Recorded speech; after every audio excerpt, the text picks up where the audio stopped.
Hello and welcome to our podcast today on all things astrology.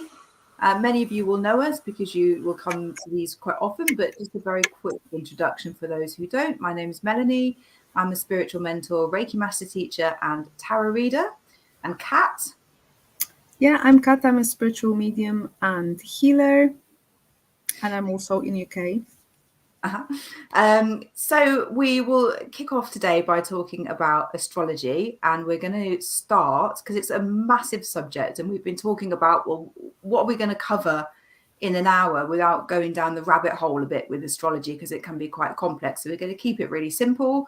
We're going to start talking about things like your sun sign, your moon sign, your rising sign.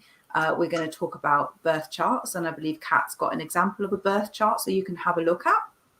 And anything else we get time to cover, like, understanding the birth chart a bit more, understanding what it is, your moon sign, a little bit about moonology if we get time for that. And we would like to talk about the Saturn return. If we need 2 sessions to cover this, then we'll book 2 and we'll just see how we go with the next hour. So I'm going to hand over to Kat to start off talking a little bit about our astrological birth chart, what that is and what it means. Yeah, so, well, I am, as you can see, the name, the title that I've put for this live is Astrology for Beginners and Enthusiasts, because we want to sort of address the birth chart, astrology in your birth chart for those that maybe never delved into it too deep or felt a little bit confused by looking at their chart, which is why I do have a little example just to share with you quickly, if I can find it now. Let me just see.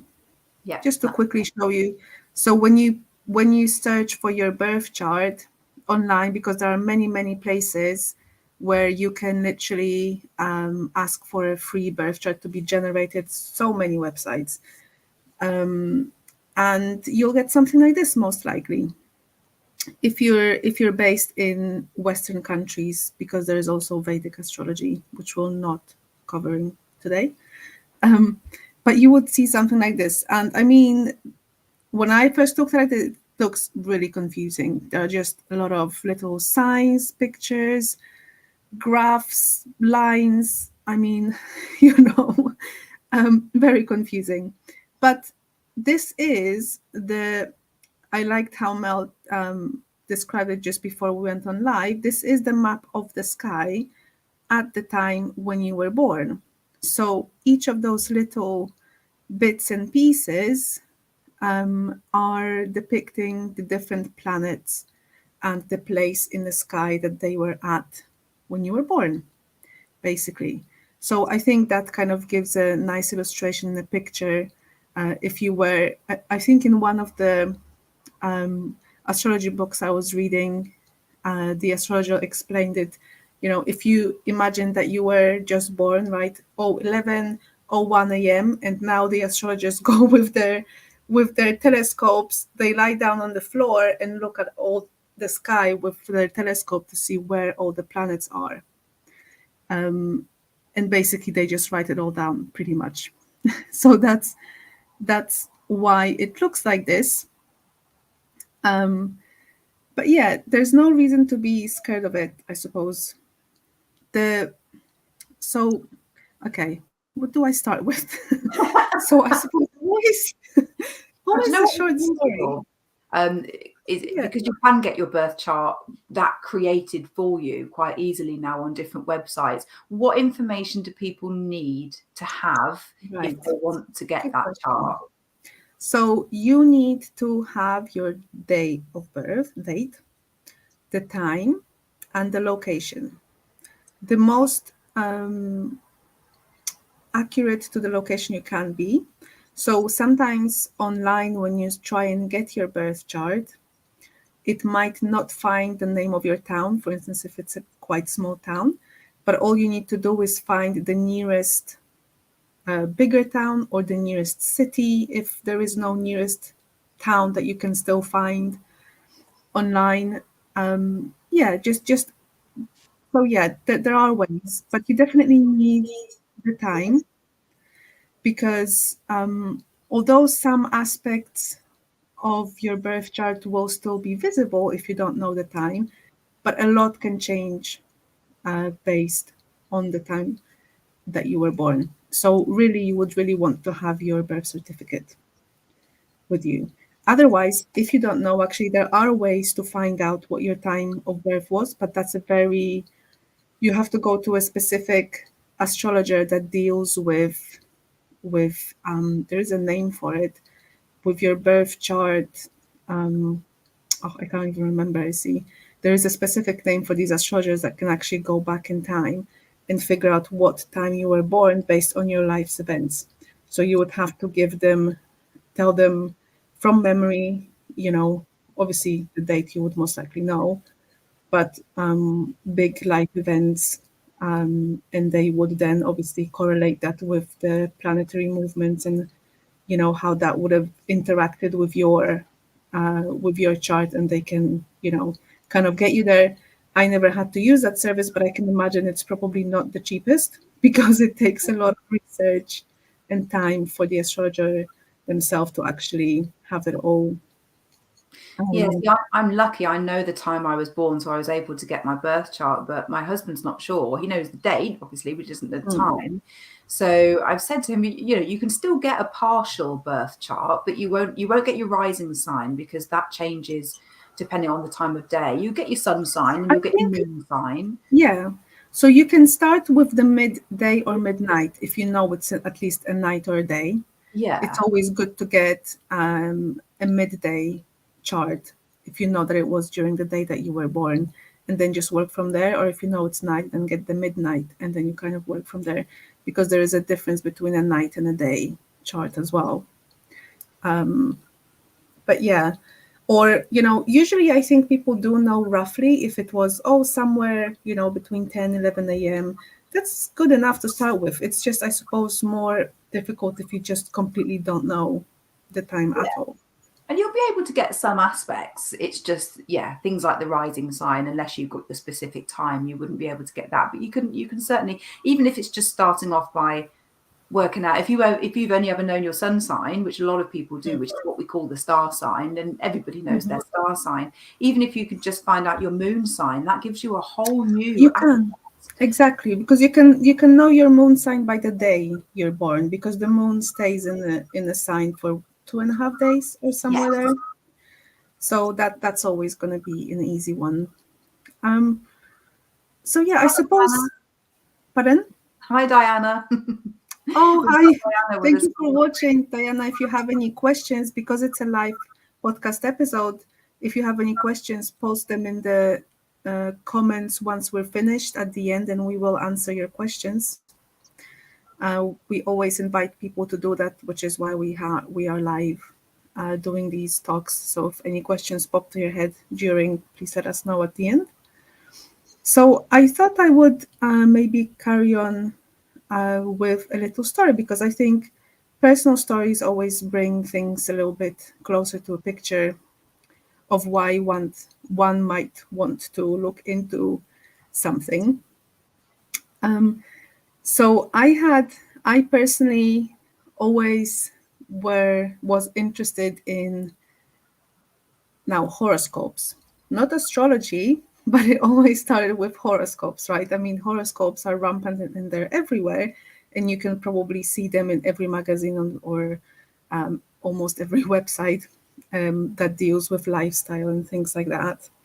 So I was interested, and I sometimes read them, but I didn't pay that much attention to whether they were true or not, because most of the times they weren't, although I was still interested and curious to see what it says. And also I felt a little bit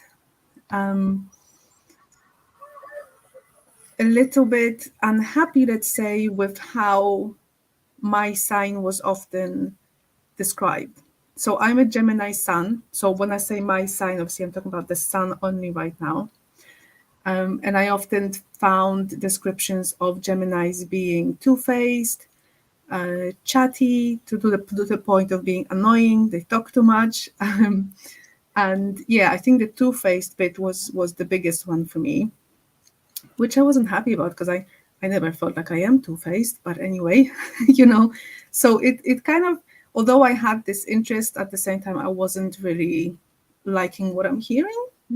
And but then when I started diving into just spirituality in general, I discovered how to actually read your astrology chart, and the fact that you have a moon and a rising sign to start with as your big three, they call it. This is, I think, the very basis to describe your personality, really, not just your sun sign. But if you want the very basis, because there's obviously more, then you want to know your moon, sun, and rising sign. And I really liked someone comparing,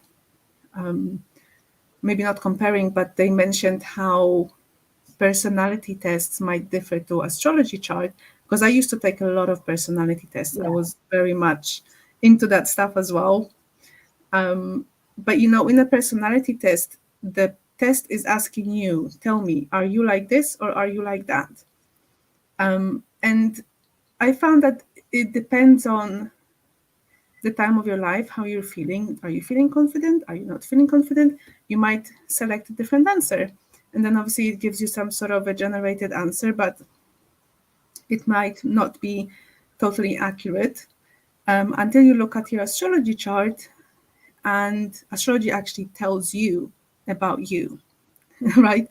And in a way that you understand and you resonate with. It's really amazing how once someone tells you outside who seemingly doesn't know you, just looks at your chart and they tell you your whole life pretty much on what you know, issues in life you might have, but also what your strengths are, how you might come across to people, how you are privately, and all of these things. So you can ditch all of the hours, because some of those personality tests take a long time. And if you really want to find out about yourself, then go and have an astrology reading. And then you want to know what your moon sign is, what your sun sign is, and what your rising sign.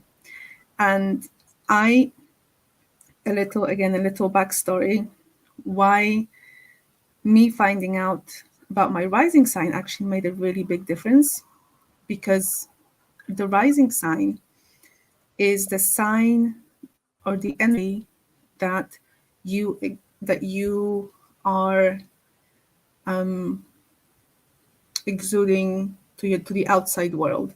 So if someone meets you for the very first time, maybe even I would say colleagues, probably people who are not necessarily in your personal life, would know about you.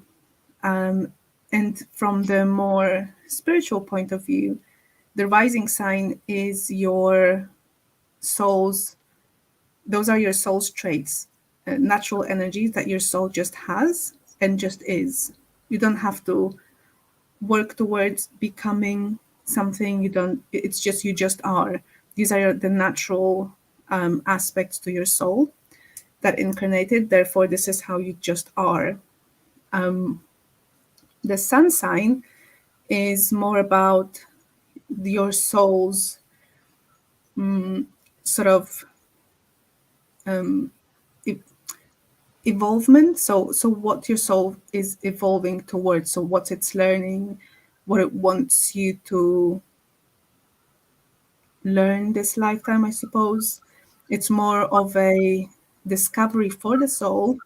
And so it's more related to your human ego, the sun, how you perceive yourself, how you operate, how you identify, really. How do you feel you identify within yourself? If someone was to ask you, what are you like? And you would most likely talk to them about your sun sign. And then the moon sign is your internal emotional life. Those are this is your subconscious as well. So your drivers, your emotional impulses, the side of you that needs comforting. So how do you find comfort? What do you need in life to feel fulfilled? And it's also, and so I usually call it our temperament. I think the easiest, it would be the temperament that comes out when it comes to actually having that part of you visible to others, because this is the most hidden part.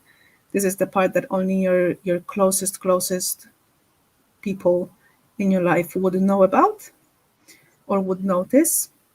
Yeah, and I definitely identified myself as my sun sign and my moon. So I definitely felt my temperament. I have a moon Aries.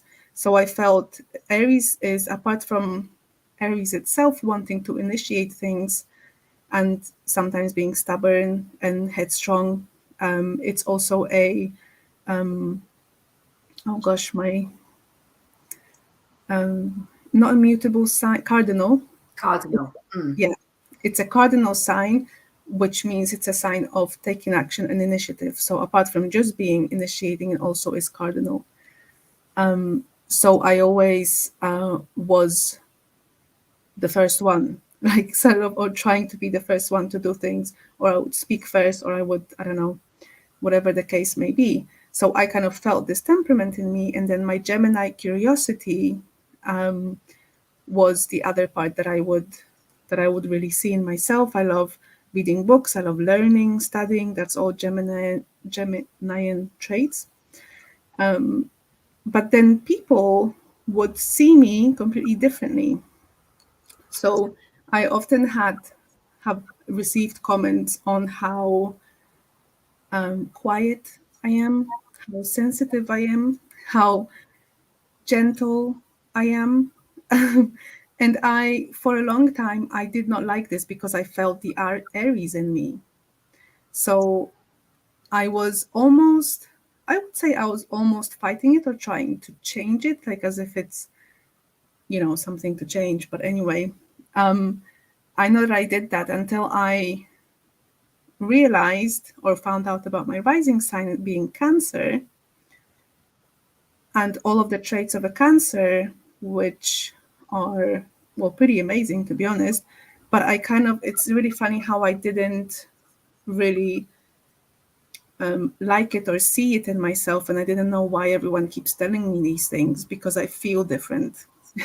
And yet I exude and I'm visible as a Cancer to people from the outside, which helps me now with the work that I'm doing now. It was actually also very helpful in me finding out what is it that I'm here to do, what my path is, more or less. And I felt a little bit, I suppose I felt a bit more comfort in that, because before, although I might have felt a certain way, I would still question it because I felt like I actually should be doing something else. I don't know if that makes sense, but that's kind of how astrology helped me to start with. Yeah, and I think my path with it started in a similar way. With, I got my birth chart, took one look at it, and thought, what does that mean? I had one with a write-up. I bought one, and they wrote everything up for me. And then once I'd read everything, then I looked back at the chart and I recognized the different zodiac symbols just from reading horoscopes and things like that. And then I Googled, like, well, what's the symbols for the different planets? And then I saw that they've all got their own little symbol, little sort of like motif squiggle. Then I could sort of work out on the birth chart how it was mapped out based on what I understood the symbols to mean. But I also focused, just so that it didn't overwhelm me, I thought, let's just start simple. I did a little, very short course in astrology, just understanding the basic concepts, and started with sun, moon, and rising sign. Then it just explained so much that, I'm Aries sun, Aquarius moon, which is completely different. And then I've got an earth sign as my rising, which is Virgo. So you've got three very different parts to me. And depending on who I'm with, or if I'm on my own, or if I'm working, or if I'm with my own thoughts, that depends on which one I'm sort of tapping into. So I'm very much an Aquarian thinker, very, very much so. But my character and my behaviors and everything else is very much dominated by my fire sign. So anybody that's sort of thinking it's a bit overwhelming, I don't know where to start, that would be my recommendation. And as we've both sort of started with that, you know, before you even start delving into, I mean, you've been reading birth charts for people and actually, you know, become an astrology reader. You know, if you don't feel like you want to take it that far, that would be my recommendation to start with. Sun, moon, rising, also known as the, is it also called the ascendant sign, or is that something else? Yeah, rising is the ascendant. Yeah. So it's the two terms meaning the same thing, just in case somebody calls it something different. But they're the main three that give you your personality, and then the rest of the chart is incredible when you delve into it. It can highlight major life events, what age you're going to be, where they happen. And when you read it, sort of, you know, my age, and you look back at your life, you think, wow, yeah, that was all planned out, and it has all happened around the ages that it's suggested. It's really quite incredible. Yeah, and yeah, if anyone would like to have just a short write-up of your sun, moon, and rising, then please let me know. I'll be happy to do so for a small fee. I can do that. I have done them for a little while, and then they're not on my website right now, but you can message me if you're interested, and then we can talk. But also I wanted to, because obviously rising, moon, and sun are the very main things that you want to have a look at. But I also wanted to mention Mercury, because Mercury is also quite close to how we are in the world, and how Mercury is related more to our mental, our mentality, our mental processes, how we think, and therefore how we speak. So it's also very much related. It can tell you, or give you a little bit of insight of maybe why you keep thinking about certain things, or in a way, you know. So for instance, I have, because like I mentioned, Gemini, generally, if you were to read the description of Gemini, very sociable, chatty, two-faced, like I said. You really don't like that description. Curious. I know. I will get to that in a second. I know. Curious. Yeah. Curious, right? And anyone who listens to this conversation that knows me, from, well, for quite a few years, I don't think they would actually use these words to describe me ever. And the big part why I have discovered is because my sun and my Mercury are in the hidden 12th house. 12th house. So I am going into houses a little bit now, just to give you a little bit of an idea as to why you might want to have a look at your chart. 12th house is a house of, it's a hidden house, so-called hidden house. So anything that happens in the 12th is sort of hidden. It's a house of your subconscious. It's a house of spirituality as well. Anything to do with sort of Pisces themes. So spirituality, but it's kind of hidden.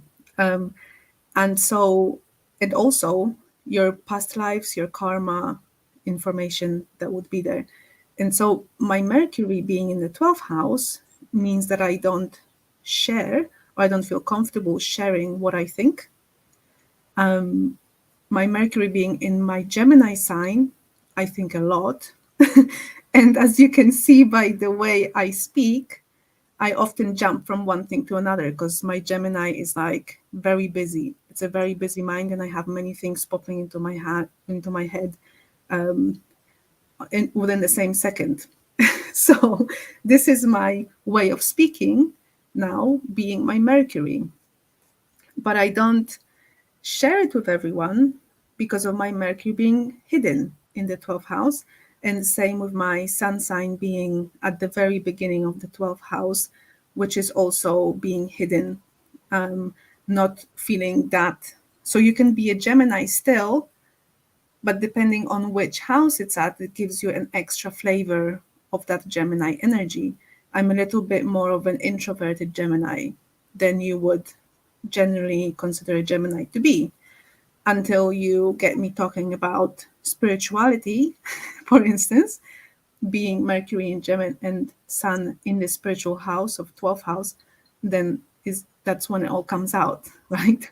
But it's a really interesting for me comparison for my whole life up until now, because until I was, you can call it, I kind of call it, I felt allowed to talk about philosophy, spirituality, and I kind of resurrected that part of myself. I was a very, very quiet person, and I just wouldn't talk about pretty much anything. If anyone watching this knows me, then they can leave a little comment. I'm happy for you to do so, because the comment that people usually made was about me being quiet and just not talking. Kat, why aren't you talking? Why are you so quiet? Like this is not, and I was always like, just don't feel like there's anything to talk about. Like I can't do small talk, everyday mundane talk. This is the kind of talk, but you you don't talk about this stuff with everyone. But it was really eye-opening for me to find it out in my astrology chart. And also, I suppose one other thing is that cancers, if you can imagine a cancer being in a shell, cancers do create a shell until they get to know you a little bit better. So I'm always a little bit, standing back until I feel comfortable within the environment that I'm in before I open up. But again, I would have never ascribed those traits to myself based on what I knew about Gemini. So I never really felt like I'm really being a Gemini, a true Gemini, if that makes sense. It's interesting because you wouldn't know any of that without your birth chart. You wouldn't exactly know any of that. And so my Mercury is in Pisces, which is complete opposite to Aries. So Mercury is the planet of communication. So does that mean that when whatever zodiac sign Mercury is in, does that tend to govern how we communicate, or does that depend on the house that it's in as well, which is obviously the section of the sky? I think I would say the zodiac sign is the how, and Right. the house is the what. So, for instance, Mercury in Pisces would be how you speak, how you communicate, and how you think.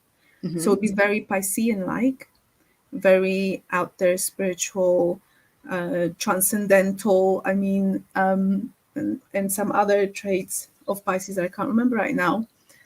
But what you speak about would be more of your house. That's how I kind of see it.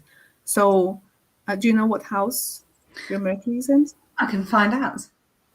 So whilst I've got my birth on my phone. Yeah. So whilst you're looking, as I was given an example of me, how I speak and how I think is my Mercury in Gemini. So I'm a very much Geminian thinker. I might jump from one thing to another. I have a lot in my head. I love to read and stuff like that, learn and share. But what I talk about is the 12th house of Pisces, spirituality, all the things hidden, subconscious, our mind. That's why I love these subjects. Dreams. One of the reasons, I suppose, why I'm so interested in dream work, and I'm doing readings on that now as well and taking a course to understand them more. And also, just before you tell me where your Mercury is also, because there are also many different things that each planet stands for, but I'm not going to get into too much detail, but just a little bit of Mercury being a business planet as well. Okay. So to have your own business, if you're quite entrepreneurial, you could find some clues with where your Mercury is. Right. Interesting. So my Mercury is in Pisces in the 7th house. Okay. Well, 7th house is the house of the other, because the first house is the house of you, everything to do about you. The 7th house is everything about the other. So that includes it includes relationships, but it's the long-term relationships. So like marriage, 7th house would be marriage.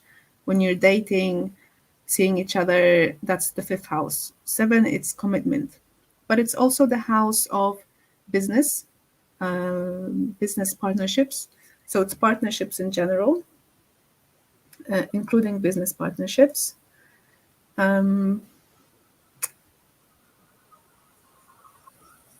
Just thinking if there's anything else that comes to my mind right now. Because 7th house, it's always good to think, because each house is ruled by a zodiac sign. So it's always good to think back to what zodiac sign it is ruled by, and the 7th house is ruled by Libra. That's where the relation. That's what I was thinking, is if it's Libra, that's where the relationship and couples and partnerships come from, because that's very much a Libra thing. And I've got a lot of Libra in my chart. But So, Libra is also balance, right? So we're talking about balancing. Just like we're talking about being open, listening to others as well as ourselves, maybe listening or including others' opinions, also as we do ourselves. It's a justice card. I'm thinking about tarot, right? Balancing things out. So, the way you might find yourself talking or thinking about is how to bring balance to whatever is not in balance. Use it however you want, but depending on what you do in life, in general, you might notice that you often notice or pay attention to what's out of balance and thinking about how to bring it back to balance. Stuff like that, I would think would be in the Libra house. And I mean, it's an air house. So yeah, definitely communication. But then I hope that kind of makes sense. I think I would have to sit down and think a little bit about it to find some more information, but I don't know, does that so far give you some clues? Yeah, absolutely. And balance. I mean, my business logo is balance stones, because and that was the reason I chose that one in the end, because for me, doing the spiritual work, if you spend too much time in the spiritual realms, talking to spirit guides, communicating with other beings, remote viewing, astral traveling, all these wonderful things, it can stop you wanting to be present in the earth. If you spend all your time ignoring the spiritual aspects of you and doing the earthly 3D physical stuff, you're lacking balance on the other side. So I like to bring the spiritual guidance and knowledge and that bigger picture spiritual outlook into the everyday 3D world. So I'm balancing the spiritual with the physical. I like balancing my chakras, balancing my energy. Everything that I do comes back to balance. Yeah, so that's so interesting. It is, because when I look at my chart, although I don't have Libra as my top 3, I have Libra and Aries are the 2 most frequently recurring planets. If you look at my birth chart, you see Libra quite a lot, and my husband's Libra as well, and we have look at that balance. Well, that would be All makes sense. And again, what you were just saying about balance in relationships, 100%. We are not codependent. One of us isn't dependent on the other. We are 2 independent people who happen to love being together, but we're very, very equal and very, very balanced. And again, with my business, it all and that would kind of, because your Mercury is in the 7th house, and like I said, it's also a business planet. It's no surprise that you're, for instance, cooperating with me here, collaborating, because that would make you a very collaborative and networking business person. So yeah. So that's Pisces being in Mercury as well, because of course this Pisces is a very spiritual sign, and my business is very spiritually based. So exactly, when you start working it all out and you look back at your chart, you think, oh my God, that is exactly what's happening. And it's another self-awareness, self-development tool. And if you can understand yourself better, it can only do good with all your relationships, because you might see things in your partner and think, this is because this, that, and the other. And it just gives us that full picture of what's actually going on. And exactly. we feel less conflict within Oh, ourselves. definitely. And it's reassurance. You know, you can accept the parts of you that maybe you felt are wrong, or there's something, or you're confused about something, you're not sure why you're doing certain things certain way when maybe you think you should be doing it the other way, for instance. And with my so that's a really good example, for instance, of a business. So you like you said, you think about how to bring things into balance. Now, I don't spend time thinking about it, because my Mercury is in Gemini, and it's also in the 12th house. So how is my Gemini? So I learn a lot, I read a lot, and then I love to just talk about it.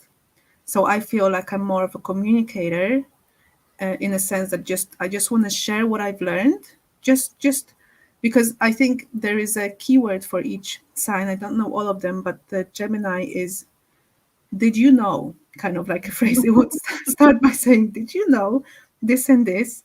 So I feel like I'm doing that a lot in my business, and I'm using my throat chakra to just talk and give information. But what is my information about? Is my 12th house, so Pisces. So it's all about spirituality, which makes me. That's why I maybe, let's say, the main offers that I have on my website are more about me relaying the communication to you from your spirit guides, from your angels. I just feel like I'm the middle person, the communicator, the messenger between the spirit realm and our realm, and I just want to let you know, you know, what they want to tell you. And I'm like, I'm happy, you know, and I'm kind of like basing my Mercury being business on that side of things. I've read So it's this really before. interesting. I read an article somewhere, and it was very much this is very often how an Aries, Taurus, Cancer, what have you, will start a sentence, or what might be in their head, even if they're not saying it. And there's "I think," which would be like Aquarius, or "me first," or "I'm going to get this done," which is Aries. Out of my way. Is I am. Yeah, I am. Yeah. And then there's other signs that are, all about, well, let's do this together. And it is fascinating when you look at it and you resonate with more than one, which, I mean, you could probably look at all of that and work out your sun, moon, and rising sign. In fact, if I was going to get a birth chart and I didn't know what they were, I'd have a guess first and just look at all of the different ones and see if I could work it out, and then get my birth chart done and just see if I got it right. Because I think you could probably work it out. Yeah, I started doing that, and if I didn't know someone's sign, I would try and feel into it. Yeah. Who do they feel like? And I'm usually right, at least, because you can have three, right? Like we said, the rising sun. So I'm definitely picking up on one or two. You can really feel, but obviously without being too intrusive, I can't really start asking people, "Oh, do you know if it's a moon or if it's your sun sign?" And people usually talk about their sun sign. So if I don't hit it on the sun sign, then I'm just like, oh, maybe it's their rising or their moon sign. Yeah, and I just wanted to quickly also mention how helpful the astrology chart was for me, also in a sense of me finding out where my blocks might be, and how that might relate. Now, you can believe in past lives or not, it doesn't really matter, but it can still tell you where you might feel blocked in, for example, speaking out. Because there are quite a few points, so-called karmic points on our chart, which bring the lessons, the experiences, and the karma from our previous lifetimes, and also, of course, from childhood. So it might relate a little bit more. You might relate a little bit more to your childhood information if you're not into past lives. And just relating back to the shadow work conversation that we had, I suppose astrology is quite good. So just to touch on, when we talk about the past life aspect in the birth chart, is I think I picked this up from my birth chart. You've got a south node and a north node in the birth chart. One Is of my the favorite subjects. Yeah. Yeah. Is it true that the South Node is who you were in your last incarnation and your North Node is your purpose in this incarnation? Yeah, I don't know whether it's necessarily your last incarnation. I think it could be more than one incarnations, because the South Node is something that you have mastered, and you could have been mastering it throughout multiple incarnations. And so now this is something that you're very comfortable with, and you almost don't have to think about doing. So it is your comfort zone. I have a South Node in Libra. So, and then the North Node is what your ultimately destiny is. So your soul's progression, and destiny to learn and achieve in this lifetime. So they say that if you follow your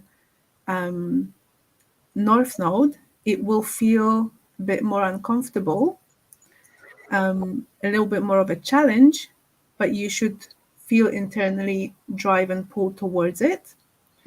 Whereas South Node will be just something you don't even have to think about, because you're just naturally not naturally comfortable in that role.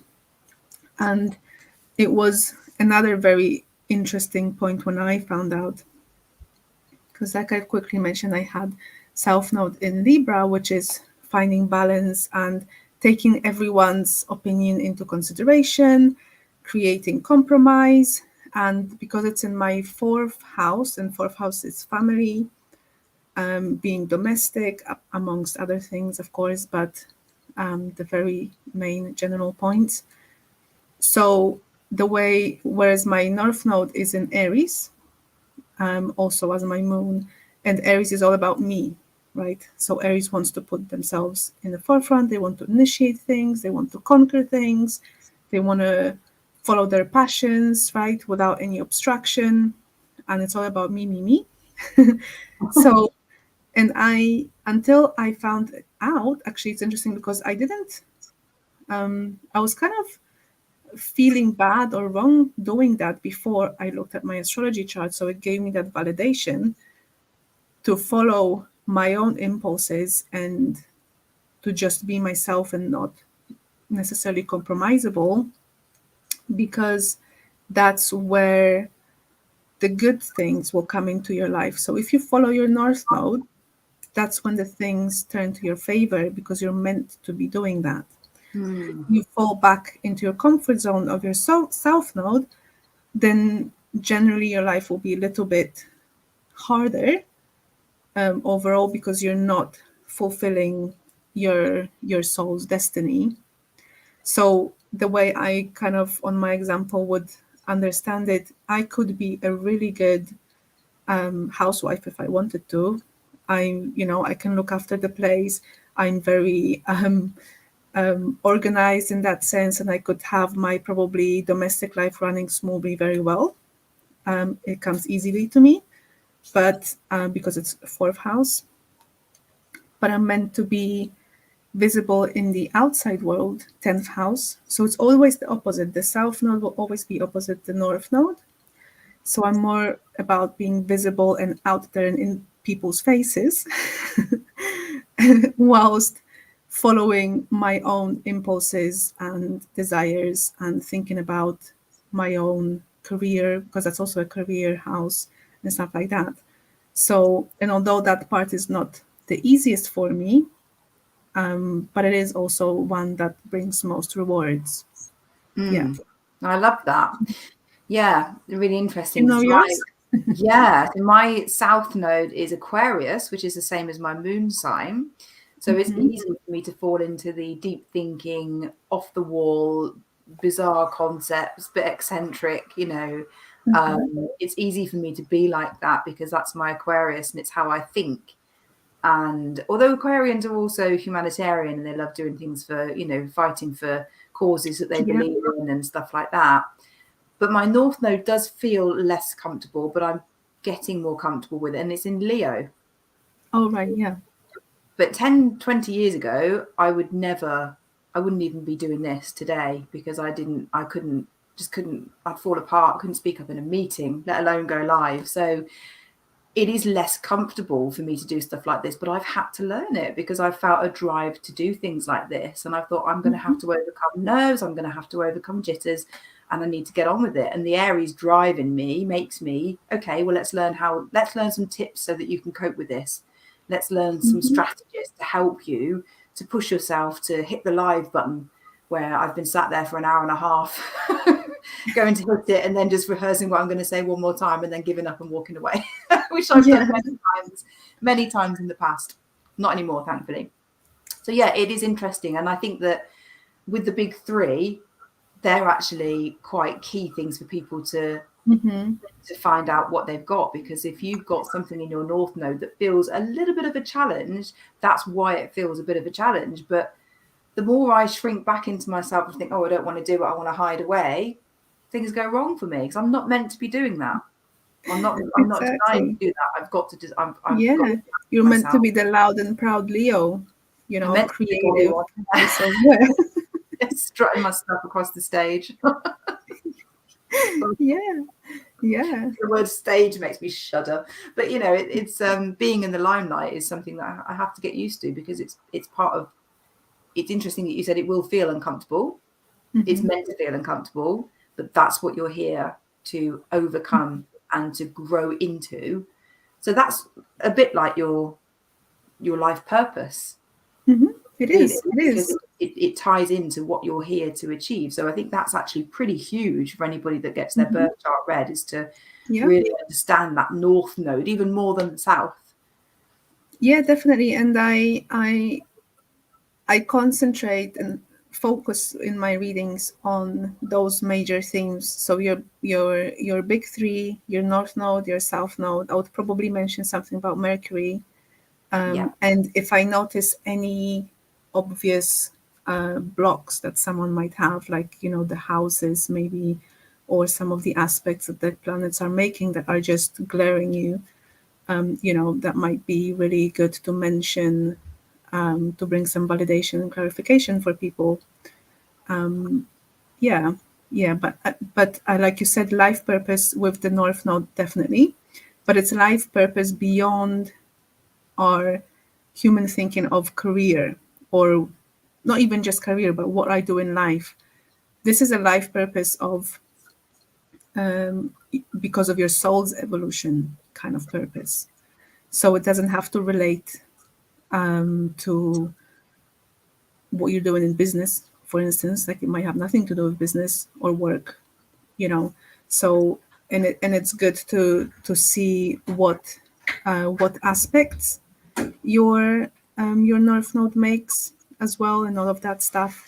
So yeah, if anyone's interested, let me know. I can do a little write-up for you. Awesome. Good stuff. I love it. I think it's fascinating. Yeah, if you just give me 1 second.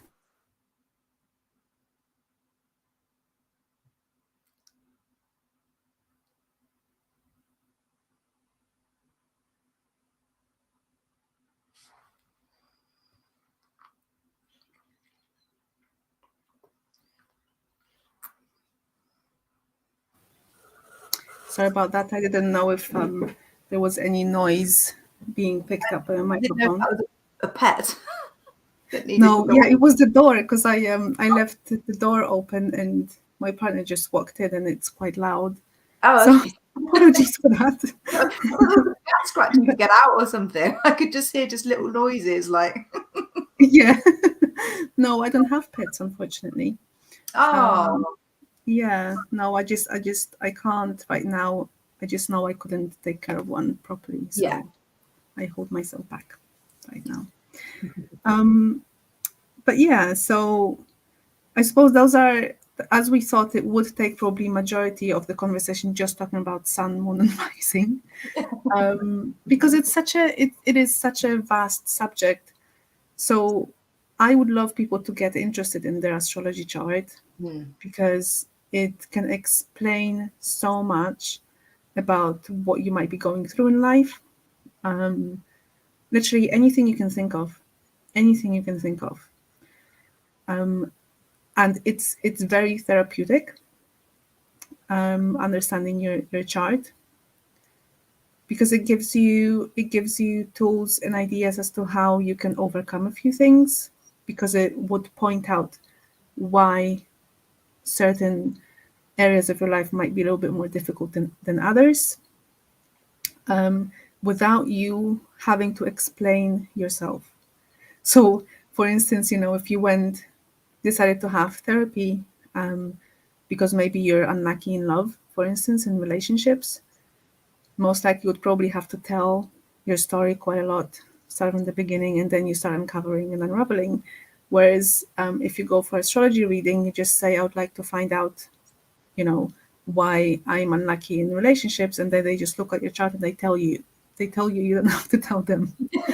And it's not about just it telling you things. It actually gives you pointers on how you can overcome it. Where is it coming from? And just pointing out again your strengths and your destiny that we talked about. Which direction to take if you want to overcome something. So it's very, very therapeutic, but also very directional. So it can give you direction as to what to do as well. Yeah, I think as a self-development tool, and a spiritual development tool, but really a self-development tool, it's one of the first things that I got done years ago was my birth chart.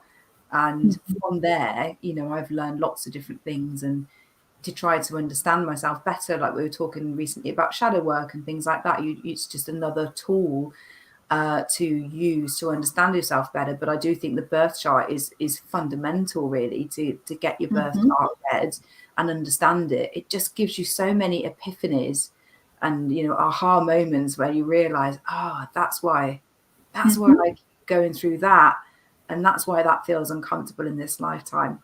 So it is interesting to, when you look at it and you are partway through your life, some of it will already have played out. So you instantly get that confirmation of, well, yeah, that's already happened. That's really interesting. But yeah, I recommend everybody get a birth chart reading, because I learn loads from mine. Yeah, and with the events that are happening in your life and the crisis and quite big events like you mentioned, it's good to always take notice if it's your Saturn return, which we probably won't be going into detail too much today, but it is one of the indications as to when big life changes are happening and maybe why you're struggling now compared to, I don't know, however many years ago. And it usually happens around when we're like 29, 30, 31, because it's never on point. This is the very first day of my crisis and it ends on that particular date. So it's always a span within, I would say, even probably between 28 and like 33, even maybe. And maybe whoever here has already passed their Saturn return, you might want to look back around those ages and what happened and how your life changed, if your ideas about life changed, if your life path changed, maybe you completely changed careers, or I don't know, broke up with a partner, whatever. Again, it all will look different for everyone. And the Saturn return, it means basically Saturn returns to the sign it was in when you were born, hence the name. And that happens every approximately 30 years. So you will have more than one Saturn return. You'll get one around the age of 30, give or take a couple of years. Like Kat was saying, there'll be some major life change. This isn't, I got a new job or I got a new boyfriend. This is divorce. This is complete career change. This is moving countries. This is big upheaval. This could be loss of someone close. It's a big life event. And it can be some sort of existential crisis. It can be existential depression, where you question the purpose of why you're here and that sort of thing. And it's quite a major change for you in your energy, and a big shift comes in. And then it will happen again when you're around 60. And then if you're lucky enough to have a long life, it will happen again when you're around 90. And there's got a lot of information out there on the internet about it, called a Saturn return. I had a look the other day because one of my friends is going through her second one at the moment, and I wanted to find an article to describe it in a bit more detail than I was able to. So I found one and popped it over to her, and I said it is around the age you're at now that you might be experiencing it. So that was quite a big catalyst for me, and I didn't find out what the Saturn return was until after I'd been through it. And then I thought, what happened when I was about 30? And I thought, well, you only have to read my website to see what happened. It was just before my 29th birthday. I had a major breakdown. So the whole life changed from then on in. And it was at about that age. So yeah, I could talk about these things forever, because I love the subject of astrology. And I was just thinking, because you were talking about Saturn, and Saturn is the strict teacher. It's like a love-hate relationship with our Saturn planet, because this is where we'll have the hard lessons, but also one of the biggest rewards when we go through those challenges. So Saturn is like, it can be a strict teacher, but it's for a reason, so that we really come out stronger on the other end. Yeah. Okay. Well, I think we will stop it here for today. If there are any questions, if anyone's still watching live, please let us know. We'll give it a minute or two. And also, if you're watching on replay and you have some questions, or you would like us to elaborate on a specific topic, or some other thing you might be wondering about in the topic of astrology, then let us know in the comments, and we'll be happy to cover it next time. Yeah, we could pick up another live talking about the moon as well, because the phases of the moon, a lot of people talk about working with the moon, and they're not talking about their moon sign. They're talking about the moon's phases and how we can use the moon to have a more balanced, that balance is coming back in, a more balanced life by attuning to the moon's phases, because the moon changes every couple of weeks, and the whole phase lasts 29 and a half days to be precise. So just over 4 weeks. But that is a big topic area as well. So I think that we could probably do a discussion about the moon and ways you can attune to it and what it all means. And do maybe moon card readings, because we've got moon decks, haven't we? So we can do that maybe another time. Definitely. And me being my Gemini did you know that the astrology was originally based on the moon's movements and not the sun's? So these days current astrology is based on the sun's movements, and the charts are created and the sun is the center of attention, whereas in the olden days it was the moon. And so in every house, astrological house, there's a moon mansion. I think 4 moon mansions. So each 1/4 of your house, wherever a planet is placed, has another moon flavor of whatever that mansion is. It used to be a little bit more based on the moon, which I've learned from my moon deck, by the way, which we can talk about next time when we talk about the moon. Excellent. Yeah. Awesome. Cool. So I don't think we have any questions, but obviously if there are any come afterwards, then that's fine. Thank you very much for listening, anyone who was with us. And we invite you to attend our sessions more in the future as well. And so thank you, and we'll see you next time. We'll see you soon. Bye.